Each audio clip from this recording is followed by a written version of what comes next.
ఒకటి కాదు రెండు కాదు ఏకంగా 7 బ్రిడ్జిలు.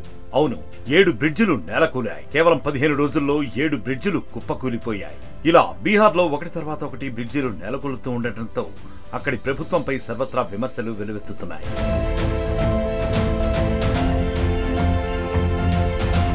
బీహార్లో కేవలం 15 రోజుల వ్యవధిలోనే 7 బ్రిడ్జిలు నేలమట్టమయ్యాయి. ఆ రాష్ట్రంలో కురుస్తున్న భారీ వర్షాలకు తాజాగా సివాన్ జిల్లా డియోరియా ప్రాంతంలో గండక్ నదిపై ఉన్న ఓ వంతెన కుప్పకూలిపోయింది. 1982-83 సంవత్సరంలో నిర్మించిన ఈ బ్రిడ్జి కూలడంతో అనేక గ్రామాలకు రాకపోకలకు అంతరాయం ఏర్పడింది. అయితే ఈ ఘటనలో ఎలాంటి ప్రాణ నష్టం జరగలేదని అధికారులు చెబుతున్నారు. బ్రిడ్జి కూలడంపై అధికారులు దర్యాప్తు చేస్తున్నారు. సివాన్ జిల్లాలో 11 రోజుల వ్యవధిలో బ్రిడ్జి కూలడం ఇది రెండవ ఘటన.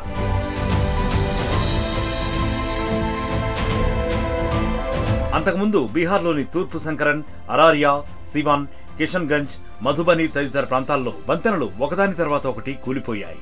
దీంతో ముఖ్యమంత్రి నితీష్ కుమార్ నేతృత్వంలోని ప్రభుత్వంపై ప్రతిపక్షాలు తీవ్ర విమర్శలు గుప్పిస్తున్నాయి. పాత బ్రిడ్జిలకు మరమ్మతులు చేపట్టకపోవడంతోనే బ్రిడ్జి నేలకొలుతున్నాయని, అందుకు నితీష్ కుమార్ వైఫల్యమే కారణమని దుమ్మెత్తిపోస్తున్నాయి.